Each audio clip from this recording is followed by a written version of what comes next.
Berlatar di Sisilia, Italia, cerita diawali dengan memperlihatkan seorang bos mafia bersama anaknya baru saja pulang setelah mendapat panggilan darurat dari salah satu bawahannya, di mana si bos menyuruh anaknya untuk tunggu sebentar di mobil, kemudian menghampiri salah satu bawahannya yang nampak sangat ketakutan, tegang, dan gugup, seolah habis melihat sesuatu yang sangat mengerikan. Dan ternyata wajar saja dia ketakutan, karena bagaimana tidak, ketika si bos melangkahkan kakinya ke dalam, dia melihat kebrutalan yang benar-benar di luar batas ketika seluruh anak buahnya yang berjaga sudah tewas dengan kondisi yang sangat-sangat mengenaskan dan tidak manusiawi.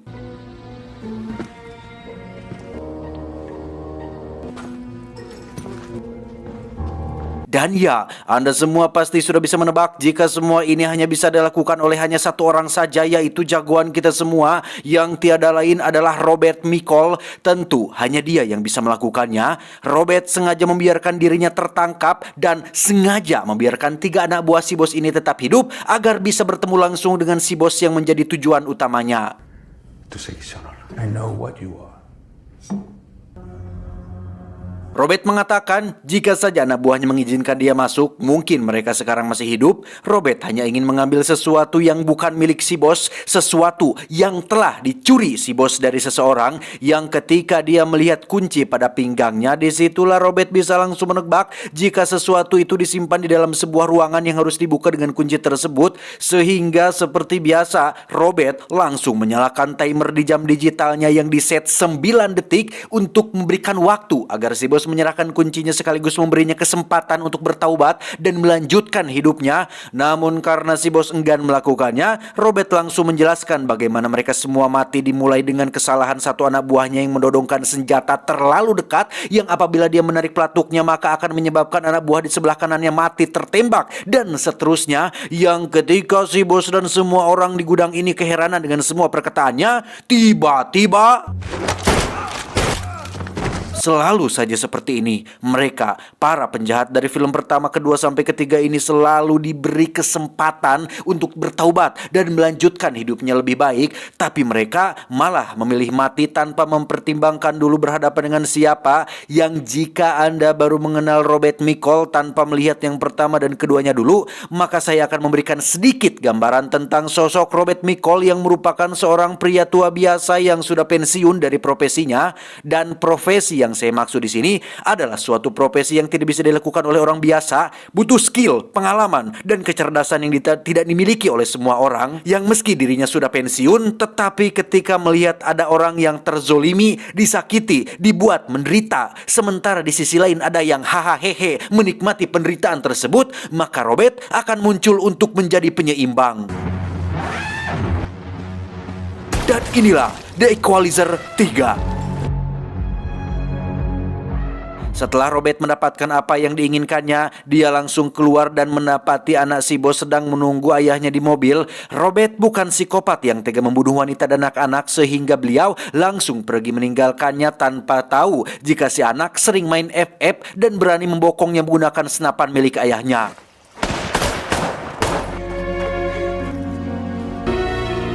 Dalam kondisi terluka parah, Robert tetap bersikeras untuk pulang mengendarai mobil, sehingga tanpa sengaja dia pingsan tepat di pinggir jalan dan ditemukan oleh seorang petugas polisi yang sedang berpatroli, yang langsung membawanya ke desa untuk diobati oleh dokter setempat.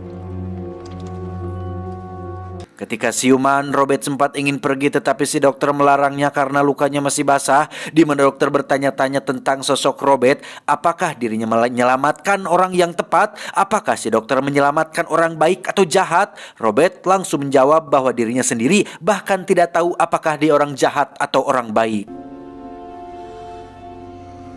3 hari berlalu, luka Robert berangsur pulih namun belum sembuh total, bahkan harus menggunakan tongkat untuk berjalan.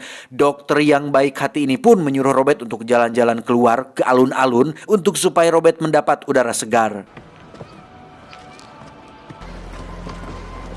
Karena lelah berjalan, Robert pun memutuskan untuk minum teh celup di sebuah kafe yang seperti kebiasaannya. Robert selalu mengambil tisu untuk sebagai alas sendok dan gelas dengan posisi yang simetris dan presisi. Bukti bahwa Robert adalah tipikal orang yang rapi, terencana, terukur, dan selalu memperhitungkan segala sesuatu. Sambil menikmati teh celupnya, Robert melihat orang-orang nampak sangat damai menjalani aktivitasnya sehingga untuk sejenak dirinya bisa merasakan ketenangan dan kedamaian di kota kecil ini.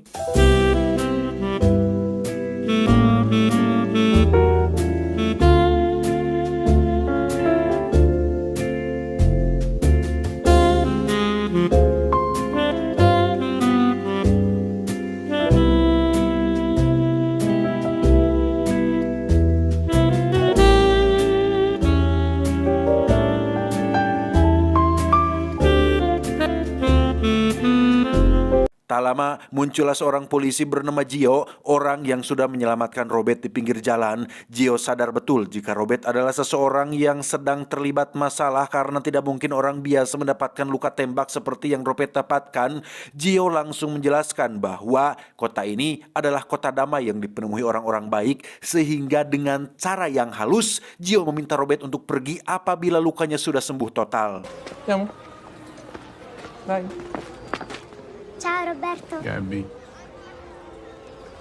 Kembali ke masalah, Robert terlihat sedang menghubungi seorang agen CIA dari divisi finansial bernama Emma untuk melaporkan bahwa ada sesuatu yang mencurigakan di tempat si bos mafia yang sudah Robert bunuh. Robert sebenarnya hanya berniat untuk mengambil sesuatu yang telah dicuri si bos, tetapi dia tak sengaja menemukan hal-hal janggal di tempat tersebut sehingga Emma dan timnya diminta untuk pergi ke sana dan lakukan pemeriksaan. Vineyard in Sicily.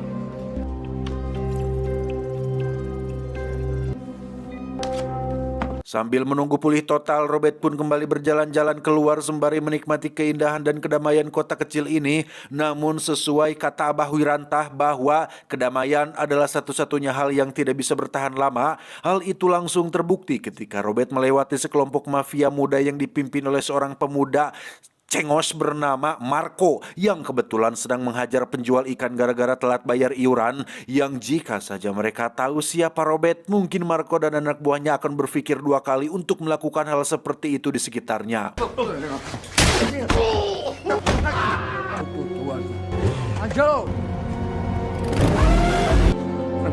Dan mari saya perkenalkan Anda dengan kakak dari Marco yang bernama Vincent. Ini bebenguknya, seorang bos mafia yang masih satu keluarga dengan bos mafia yang telah Robert bunuh. Vincent sedang dalam rencana untuk merubah kota ini menjadi resort yang mewah seperti hotel, kasino, bar, dan tempat-tempat hiburan bagi para wisatawan mancanegara, sehingga dia memaksa warga lokal untuk menjual tempat tinggalnya yang ketika ada yang menolak, maka Vincent tidak akan segan-segan untuk melakukan tindakan kejam dan anarkis terhadap warga kotanya sendiri.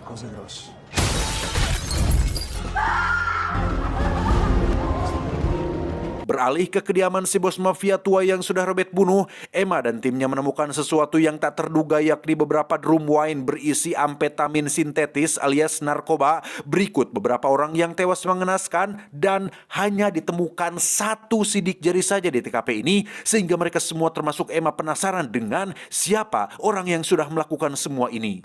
That money in there, is that connected? No, that's something else.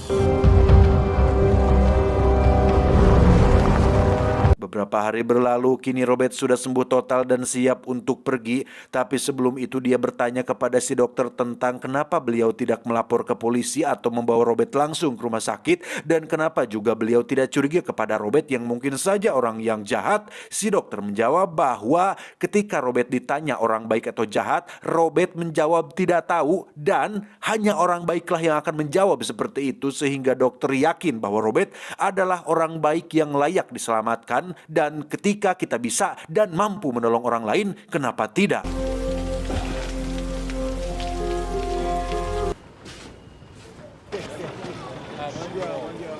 Saat akan pergi itulah Robert dikejutkan dengan orang-orang yang sedang beramai-ramai memadamkan kebakaran, yang ternyata rumah tempat tinggal si penjual ikan sudah dibakar oleh oknum tidak bertanggung jawab. Namun yang paling menyedihkan adalah bukan soal warung ikannya yang ikut hangus, tetapi ada anak dan istrinya yang masih berada di dalam, sehingga wajar sekali jika si penjual ikan sangat histeris melihat rumahnya habis dilahap api. Ketika semua orang sedang fokus pada kebakaran, hanya Robetlah satu-satunya orang yang mampu melihat situasi sekitar ketika Marco dan anak buahnya hanya menonton kejadian ini dari kejauhan, sehingga Robert yang sudah berpengalaman dalam dunia kriminal pun bisa langsung menebak jika pelakunya adalah mereka semua.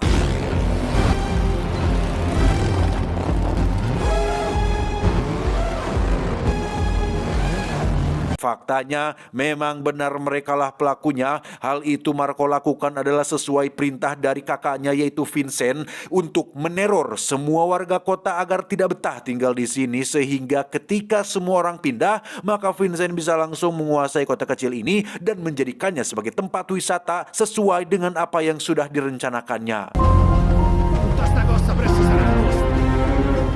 Kembali ke Robert yang sedang duduk sambil berdoa, dia benar-benar dilema antara harus pergi atau jangan, karena setelah melihat kedamaian di kota ini terganggu, akhirnya membuat jiwa-jiwa equalizer dalam dirinya kembali muncul. Di saat Robert butuh ketenangan dan nyaman di suatu tempat, selalu saja ada orang-orang yang mengganggu ketenangan itu yang membuat Robert kembali harus brutal seperti masa lalunya. Dan sesuai julukannya yaitu sang penyeimbang, maka Robert memutuskan untuk tinggal di hotel untuk beberapa hari ke depan, melihat apakah situasinya akan kondusif atau malah semakin memburuk.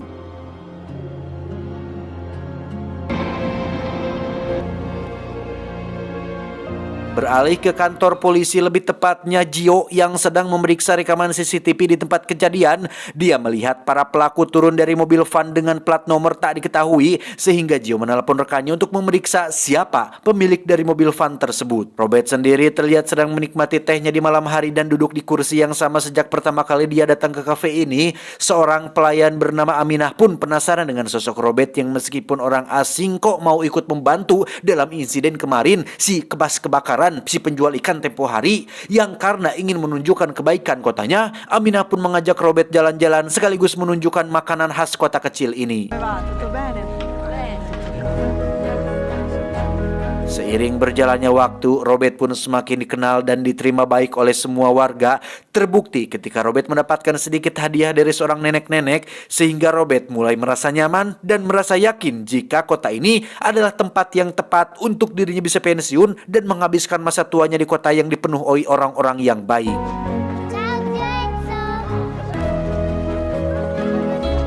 Suatu pagi ketika sedang ngeteh dan duduk di bangku yang sama, ada Emma yang ternyata berhasil melacak keberadaan Robert berdasarkan nomor telepon yang tempo hari Robert gunakan. Alih-alih bermaksud mengambil foto Robert secara diam-diam, Robert justru menyadarinya lebih dulu, yang bahkan jika Emma ingin foto yang jelas dan bagus, Robert dengan senang hati akan menghadap dan tersenyum ke arahnya. Emma yang penasaran pun bertanya tentang Robert yang bekerja untuk siapa, kenapa sidik jarinya tidak bisa dilacak, kenapa identitasnya tidak ada dalam data sensus penduduk, dan bagaimana dia seorang diri membantai kelompok mafia di tempat kemarin. Robert dengan santai menjawab bahwa dirinya datang ke Sisilia hanya untuk mengambil sesuatu yang telah dicuri oleh si bos mafia. Namun ketika berada di sana, dia tak sengaja menemukan hal-hal mencurigakan, yaitu narkoba yang sudah Emma dan timnya sita. Selebihnya Robert tidak mau tahu dan tidak akan ikut campur karena itu sudah bukan tugasnya lagi. Di sisi lain, Gio mendapat masalah ketika ibu guru mengatakan jika putrinya dijemput oleh orang-orang berbadan besar dan seram, sehingga dia buru-buru pulang ke rumah. Yang alangkah terkejutnya Gio saat melihat istrinya baru selesai diperkosa dan putrinya diancam akan dibunuh. Yang semua ini tentu saja adalah perbuatan si Marco yang tidak ingin aksi kejahatannya terungkap.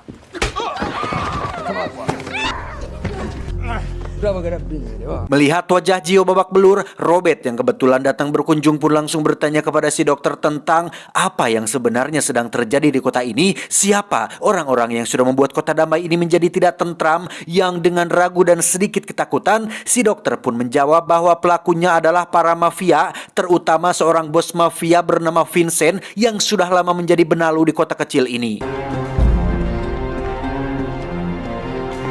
Suatu malam ketika Gio dan keluarga kecilnya makan di restoran, muncul lagi si koplok Marco yang ingin memastikan kasus kemarin sudah ditutup. Dengan wajah tengilnya, Marco menatap ke arah istri Gio dengan tatapan mesum seolah memberi kode ancaman agar Gio merasa terintimidasi dan tidak berdaya untuk berbuat apa-apa. Yang di situ Marco yang songong ini pun tiba-tiba terdiam saat di seberang meja terdapat jagoan kita semua yakni Om Robert sedang fokus menatap ke arahnya. Merasa ditantang, Marco pun duduk di meja Robert yang sebelum dia memulai percakapan, Robert lebih dulu berbicara dengan mengatakan bahwa dirinya mulai menyukai kota kecil ini. Jika Marco dan kelompoknya melakukan hal buruk, tolong dengan sangat lakukan di tempat lain, jangan di sini. Robert bukan mengancam, tapi lebih ke menyiapkan, sehingga itu membuat Marco dan anak buahnya tertawa.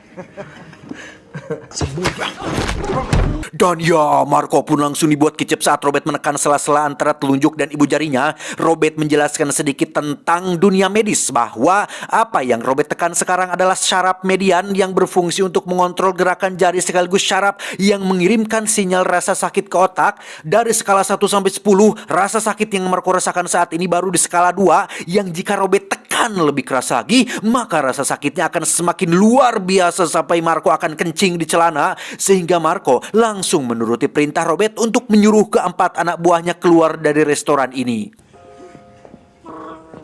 Dirasa sudah aman, Robert pun melepaskan tangan Marco dan mencoba untuk berbicara baik-baik tentang Marco yang masih muda dan masih punya masa depan panjang. Sangat disayangkan sekali apabila dia harus mati malam ini, sehingga untuk kedua kalinya Robert memberikan kesempatan untuk Marco tidak mengulangi kesalahan yang sama. Namun karena merasa punya backing kuat yaitu Vincent, Marco tetap tidak akan berhenti.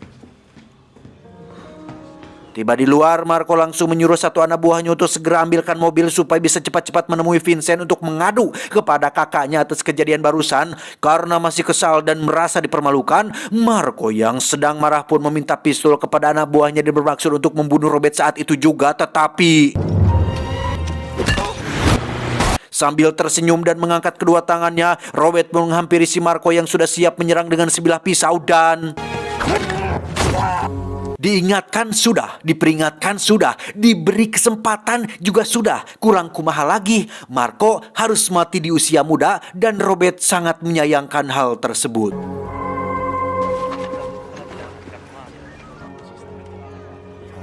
Beralih ke Emma yang sedang menemui kepala polisi setempat. Dia ingin menginterogasi beberapa narapidana yang dicurigai memiliki keterkaitan dengan kasus penemuan narkoba kemarin untuk mencari informasi tentang siapa lagi pelaku yang ikut terlibat dalam kasus ini. Di mana si kepala polisi nampaknya mengenali satu wajah yang beliau sangat melarang Emma untuk menginterogasinya, yang justru malah membuat Emma penasaran dan memperkuat keinginannya untuk menginterogasi orang tersebut. Here to give you an opportunity. Berdasarkan laporan Sinapi, tim Emma berhasil melakukan penyergapan besar-besaran terhadap kediaman salah satu mafia yang ada di Italia ini, dan itu sangat-sangat berbahaya bagi Emma karena selain dia melakukan penyelidikan mandiri, Emma juga rentan diserang oleh salah satu anggota keluarga mafia yang masih tersisa yaitu Vincent, yang langsung melakukan percobaan pembunuhan dengan meletakkan bom di bawah mobil yang akan Emma kendarai. Beruntung Emma masih hidup dan hanya mengalami luka yang harus membuat dirinya dirawat, di mana atasannya menyuruh Emma untuk istirahat terlebih dahulu dan serahkan kasus ini kepada timnya. Dan terungkaplah bahwa ternyata si bapak kepala polisi yang kemarin Emma temui adalah seorang oknum polisi korup yang sering mendapatkan jatah bulanan dari hasil bisnis haram ini. Kedatangan si kepala menemui Vincent adalah untuk memintanya menghentikan sementara bisnis ini, karena jika sampai kasus ini terungkap lebih jauh, maka bukan hanya Vincent yang celaka, tetapi karir bapak kepolisi pun akan ikut celaka, yang karena tidak ingin diatur-atur dan merasa bahwa dirinya adalah penguasa kota Sisilia, Vincent pun memberikan sedikit penegasan agar si kepala polisi tetap tutup mulut atas keterlibatannya dalam bisnis hitam ini.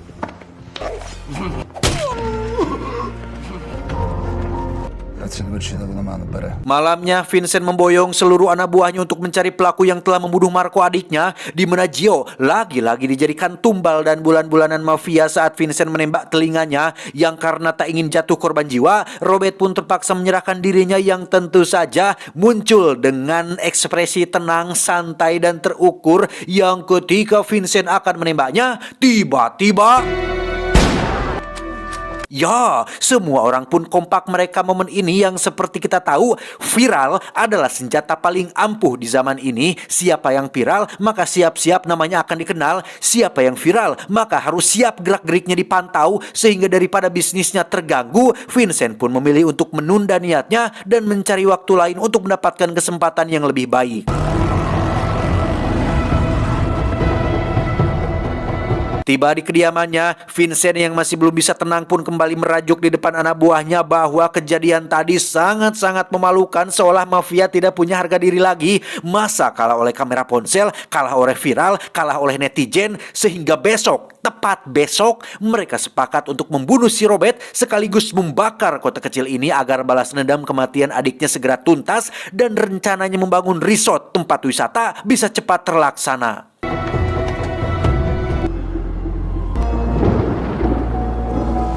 Tepat saat larut malam ketika Vincent sedang tidur cantik dan anak buahnya sedang berjaga non-stop 24 jam, muncul seseorang dari balik kegelapan yang membunuh satu persatu penjaga dengan masih menjaga tata krama, yang hal itu terlihat dari bagaimana dia meletakkan jasad orang yang dibunuhnya dengan santun dan pelan, tidak langsung dijatuhkan begitu saja, tetapi direbahkan secara perlahan supaya posisi tubuhnya nyaman dan loh jinawi. Yang seperti sudah bisa Anda tebak, orang itu adalah Robert yang selalu satu langkah lebih maju dari penjahat itu sendiri.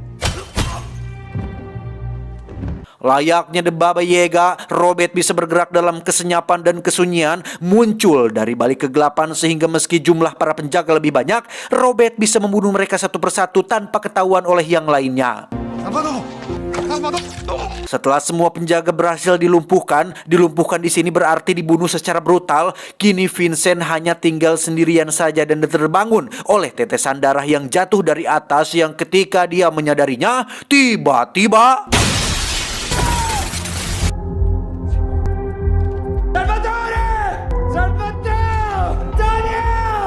layaknya anak kecil yang memanggil ibunya, Vincent pun teriak-teriak memanggil satu persatu anak buahnya, tetapi satu pun tak ada yang menyaut. Yang ketika dia periksa, semuanya sudah tewas dengan kondisi yang tidak kalah mengerikan seperti korban-korban Robert sebelumnya. Sehingga pada titik ini, Vincent benar-benar kena mental dan tidak tahu dengan siapa dia berhadapan.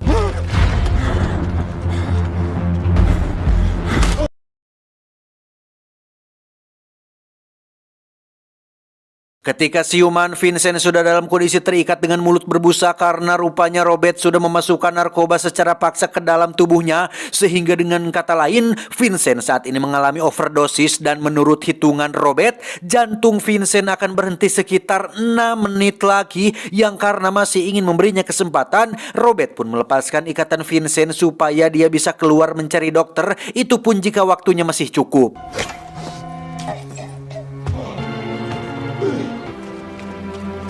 Pada titik ini saya pribadi jujur ada muncul rasa kasihan terhadap atau melihat si Vincent jalan sempoyongan berusaha untuk mencari dokter demi untuk nyawanya. Tetapi mengingat kembali tindakan dan perilakunya yang menyita rumah warga, menggantung orang tak berdaya, membakar rumah, membunuh anak dan istri si penjual ikan, sulit memang untuk merasa simpati sepenuhnya. Sehingga dengan sangat terpaksa Vincent harus mati sebelum bisa merealisasikan rencana yang sudah disiapkannya selama jauh-jauh hari.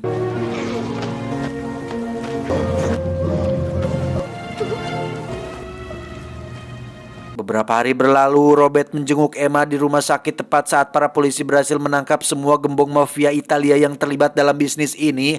Habis semua mafia yang ada di Italia ini, benar-benar habis tak tersisa, dan tentu saja Emma harus berterima kasih kepada om-om kuat ini. Robert pun membawa uang dalam tas yang merupakan uang yang diambilnya dari si bos mafia di awal yang belum sempat dia serahkan kepada pemilik yang menjadi haknya. Jadi kronologinya adalah ada seorang kakek tua mantan buruh bangunan yang sudah pensiun. Dana pensiunnya dikabarkan hilang gara-gara diretas atau sejenis dihack oleh pihak yang tidak bertanggung jawab. Robert mencoba melacak uang tersebut dan muncullah nama si bos mafia, sehingga kedatangan Robert di awal film tadi di Sisilia adalah untuk mengambil uang tersebut dan diserahkan kepada si kakek pensiunan yang bahkan Robert sendiri tidak terlalu kenal dekat dengan orang yang ditolongnya tersebut. 6,400 cash US. Setelah sembuh, Emma langsung membawa uangnya untuk diserahkan kepada pemiliknya, yaitu si kakek dan istrinya. Emma datang di waktu yang tepat karena keduanya baru saja akan pindah tempat tinggal karena tak mampu bayar uang sewa. Yang ketika si kakek bertanya, siapa yang telah menolongku? Emma pun menjawab, Robert. Si kakek sama sekali tidak mengenali nama tersebut, sehingga pada titik ini Emma akhirnya sadar jika Robert adalah benar-benar orang tulus yang baik hati, yang bahkan orang asing pun dia tolong tanpa pamrih dan tanpa mengharapkan imbalan sedikit pun.